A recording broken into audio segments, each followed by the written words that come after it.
Hello students, hope you are going very well through the topics I explained in my last videos. Today I will explain you last exercise of unit comparing quantities. It is about simple interest and compound interest. What is simple interest? Interest is the interest adjusted on principal with some rate of interest and time period. मान लो जैसे अपने पास principal amount या कोई loan लिया हमने किसी bank से, उस लोन पे हमें उन्होंने कुछ इंटरेस्ट अमाउंट दी हुई है कि इतना इंटरेस्ट आपको पे करना पड़ेगा हमें, and for time period 2 years है मान लो। तो इसके अकॉर्डिंग जो लोन हमने लिया उसको तो हम मानेंगे प्रिंसिपल, उस अमाउंट को, उस जो मनी हमने लिया उसको मानेंगे हम प्रिंसिपल। जो इंटरेस्ट होता है that is always with percentage, जो रेट होता है that is always with percentage per annum या हाफ ईयरली। और जो टाइम होता है, time period is equal to something years, जैसे 2 ईयर्स 3 ईयर्स वगैरह। जब हमने सिंपल इंटरेस्ट फाइंड करना है, it's formula is simply principal into rate into time by 100। हमने इसको सॉल्व कर देना है तो we can find simple interest. और इस सिंपल इंटरेस्ट के अकॉर्डिंग अगर हमने अमाउंट फाइंड करनी है कि कितनी अमाउंट हमने अगर लोन दिया तो हमें कितनी अमाउंट मिलेगी, या हमने अगर लोन लिया तो हमें कितनी अमाउंट वापस करनी पड़ेगी, तो वो होता है प्रिंसिपल और जो इंटरेस्ट होता है दोनों को ऐड करके जो अमाउंट होती है दैट इज़ कॉल्ड अमाउंट।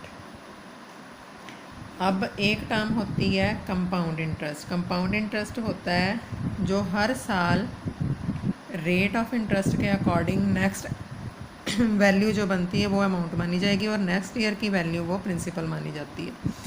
मतलब फर्स्ट ईयर में जो प्रिंसिपल था उसके अकॉर्डिंग हमने इंटरेस्ट निकाल लिया, वो इंटरेस्ट अकाउंट ऐड करके हमारे पास आ जाएगा अमाउंट।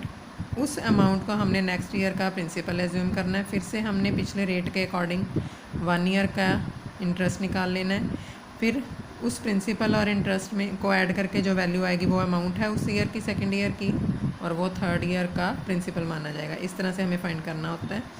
तो कंपाउंड इंटरेस्ट का फॉर्मूला क्या होता है? Principal into 1 plus rate by 100 to power time. Time भी लिख सकते हैं या इसको हम एन भी लिख सकते हैं। मैं मोस्टली एन यूज़ करती हूँ, तो उसको टी की जगह अगर मैंने एन यूज़ किया तो कंफ्यूज नहीं होना, that is the value of time T. और अमाउंट का फॉर्मूला फिर से ऐसे ही, प्रिंसिपल प्लस कंपाउंड इंटरेस्ट। अगर सिंपल इंटरेस्ट है तो सिंपल इंटरेस्ट ऐड कर देंगे तो अमाउंट हो जाएगी, अगर कंपाउंड इंटरेस्ट है तो कंपाउंड इंटरेस्ट ऐड कर देंगे तो अमाउंट हो जाएगी एडजस्ट। अब as like example number 10 is given to us और sum of rupees, this one is borrowed.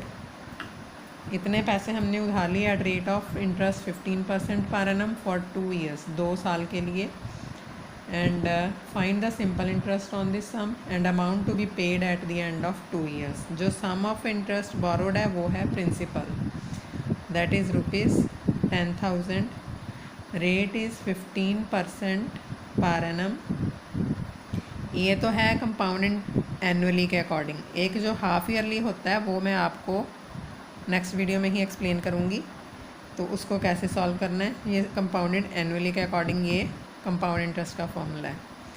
और टाइम इज़ इक्वल टू यहाँ पे है 2 ईयर्स। तो हमें फाइंड करना है सिंपल इंटरेस्ट। सिंपल इंटरेस्ट का फॉर्मूला मैंने अभी आपको बताया, P into R into T by 100। P की वैल्यू क्या है अभी यहाँ पे 10,000, R is 15, T is 2 by 100, 0 0 cancel, this is 3,000, and amount जितनी हमने उनको वापस पे करनी है that is principal plus interest, that is 10,000 plus 3,000, that is 13,000 rupees। This is the answer.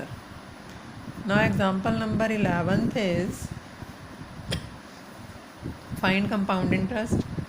compound interest find करना है on rupees this one। उस value को हम मानेंगे principal is equal to rupees 12,600, rate is equal to 10% per annum. ये अभी सारे question per annum के अकॉर्डिंग है।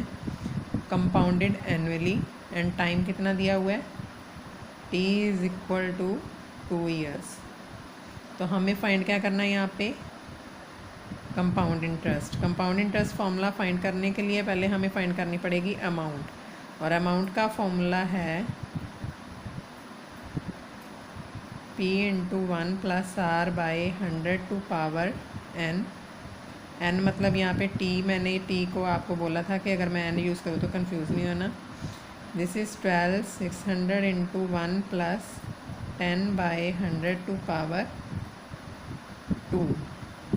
ये हो जाएगा 12,601 प्लस r की वैल्यू क्या है यहाँ पे 10। 10 के साथ 1 0 कैंसिल होगी, 1/10 बच गया, टू पावर 2। 12,600 11/10। 11/10 कैसे आया?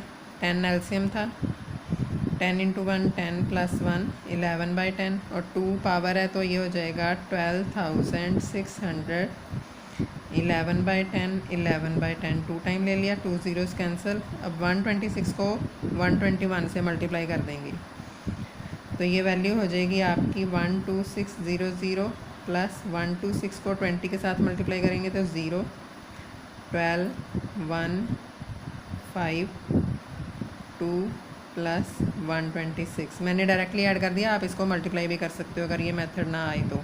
ये मैं एक्सप्लेन कर दूंगी आगे वैसे किसी मेथड से। तो अभी इनको सॉल्व करके आएगा, this is 6 4 1 5 6 6 12 1 3 and 2 5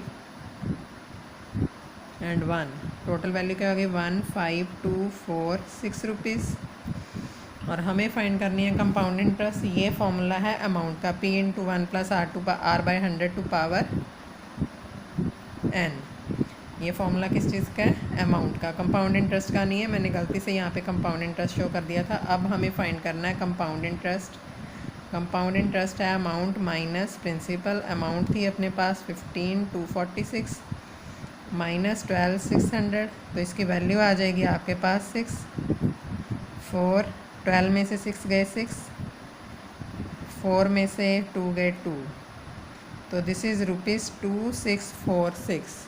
it is answer 2646 rupees. And now I explain one more example of this exercise.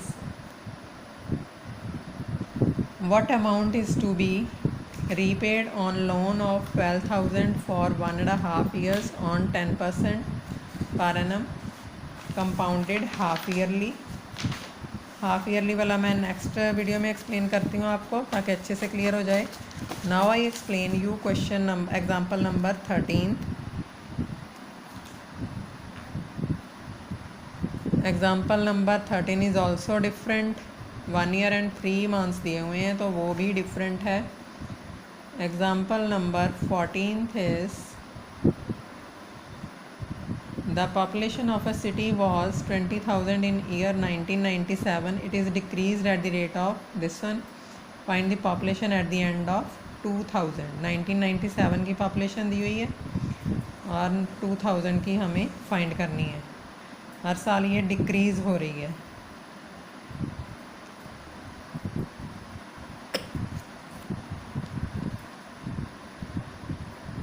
Sorry, it increase at the rate of 5%। Increase हो रही है। तो ये है अपने पास population of city is equal to 20,000। Rate कितने? Rate of increase 5% and time कितना है? Time that is n। 97 से 2000 तक काउंट कर लो। 98 99 एंड 2000 3 ईयर्स हो गया। तो हमें फाइंड करनी है population after 3 years.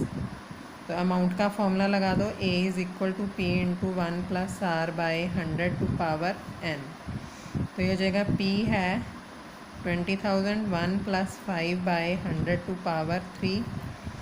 This is 20,000 100 LCM 100 plus 5 to power 3 that is 20,000 105 by 100 105 by 100 again 105 by 100।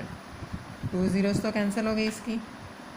अब 105 को 105 से फिर 105 से मल्टीप्लाई करेंगे 3 टाइम, तो उसको हम कर देंगे 2 से मल्टीप्लाई। 105 को पहले 105 से मल्टीप्लाई किया तो 100 इंटू 105 इंटू 100 प्लस 105 इंटू 5 कैसे एडजस्ट किया है? पहले वाला 105 एज इट इज़ रहने दो, दूसरे वाले को स्प्लिट कर लो प्लस में। तो ये 1500, इसको मल्टीप्लाई करेंगे तो 525, ये आ जाएगा आपके पास 11025। इसको अगेन मल्टीप्लाई करो 105 से, पहली टर्म सेम रहने दो। 11025 इंटू 100 प्लस 11025 इंटू 5, तो ये वैल्यू आ जाएगी 1102500 प्लस इसको मल्टीप्लाई किया तो 12555। इसको प्लस करेंगे तो it will be 5 2 6 7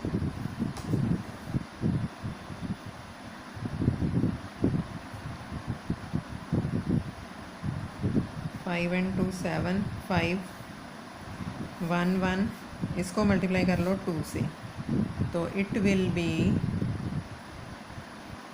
0 5 12 1 15 1 11 1 3 2 divided by term है 100 तो इट विल बी 23152.5 23153 अप्रॉक्सीमेटली। इन्होंने दूसरे मेथड से एडजस्ट किया, हर साल की अलग अलग फाइंड करके, और इसको हम डायरेक्टली भी फाइंड कर सकते हैं। तो नियर अबाउट वैल्यू ये 23153 ही आएगी, दैट इज़ 23153 अप्रॉक्सीमेटली। ये है इसका आंसर।